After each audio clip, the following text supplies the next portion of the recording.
Why did the worst, once shut away in Alcatraz prison, get a better deal from the US government than the American working class? My wife and I were cat-sitting for some friends recently, and I saw this magnet on their fridge. USP Alcatraz Regulation Number 5. You are entitled to food, clothing, shelter, and medical attention. Anything else you get is a privilege. Institute Rules and Regulations. Alcatraz Federal Penitentiary was once the most notorious maximum security prison in the country. Among its inmates, Al Capone and the Birdman of Alcatraz. One writer called it the great garbage can of San Francisco Bay, into which every federal prison dumped its most rotten apples. It was not a nice place. One of the only perks was hot water in the showers. During a time when most prisons only had cold water showers, the inmates at Alcatraz had hot water as a security feature. That way, no one would be used to the shock of cold water if they ever tried to swim to freedom in the frigid bay. But they did get food, clothing, shelter, and medical attention, which is still something our Constitution does not guarantee to the American people, no matter how much we pay in taxes. This might surprise you, but we actually came close. In 1944, before the end of World War II, Franklin Roosevelt proposed an economic Bill of Rights in his State of the Union speech, saying, "We cannot be content, no matter how high the general standard of living may be, if some fraction of our people, whether it be 1/3 or 1/5 or 1/10, is ill-fed, ill-clothed, ill-housed, and insecure." To that end, he proposed what he called a second Bill of Rights that would apply to all, regardless of station, race, or creed.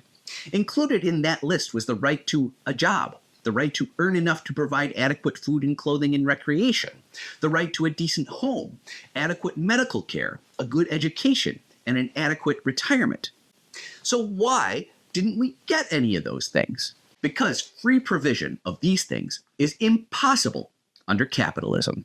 Capitalism has a relentless need for growth, which leads to the commodification of everything, the enshittification of everything, subscription models, dynamic pricing. Nothing can be free because capitalism is about private property ownership. Capitalism can't accept free distribution of food, clothing, shelter, or medical attention because those are all areas where capitalism currently extracts massive profits. Only socialism, when the workers own the means of production, can allow these areas of the economy to exist without extracting profit. Capitalism's need for profit extraction shapes the entire spectrum of possibility in our lives. High-speed rail? Impossible unless powerful players can extract huge profits. Universal health care? Impossible because it infringes on powerful players' ability to extract massive profits. Universal health care would probably go a long way to eradicating homelessness, but eliminating homelessness is not possible under capitalism because real estate is a huge source of capitalist profit extraction. If homeless Americans had easy access to permanent shelter, that would undermine the real estate market. Free food? SNAP benefits must be as stingy as possible to force people into the labor market to afford food. Adding pressure to the labor market drives down wages, enabling higher levels of capitalist wealth extraction.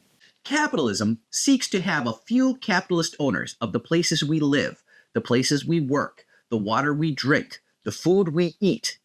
Capitalism needs to commodify everything or it won't get the growth and profit extraction needed to sustain the system.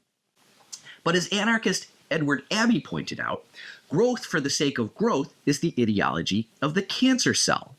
Capitalism is like cancer in that way. It must grow or die. Socialism does not require that extra layer of profit extraction that goes up the capitalist pyramid scheme to the millionaires and billionaires at the top. Socialism can tolerate providing free food, clothing, shelter, and medical care because enriching a few people is not the goal. The goal of a socialist society is to use common resources for the benefit of everyone. This is why everyone should own common resources like water, power, and land. This is why the worst of the worst, imprisoned in Alcatraz, got a better deal from the US government than the working class. One more small point before we wrap this up. The US military is another place government offers these things to people if they agree to join ranks. You can get free food, housing, clothing, healthcare, even a free college education if you volunteer to use violence on behalf of our capitalist owning class. Our military, a socialist enterprise, is frequently ordered to attack countries that are implementing socialism. The United States cannot tolerate provision of food, clothing, shelter, or medical care to our working class because that would undermine its ability to coerce people into joining the military. Then capitalism would have no ability to attack countries that provide free food, clothing, shelter, and medical care to their people. Irony! Please give a like, follow, favorite, repost, and follow my link tree to sign up for my Substack. Let's make them pay.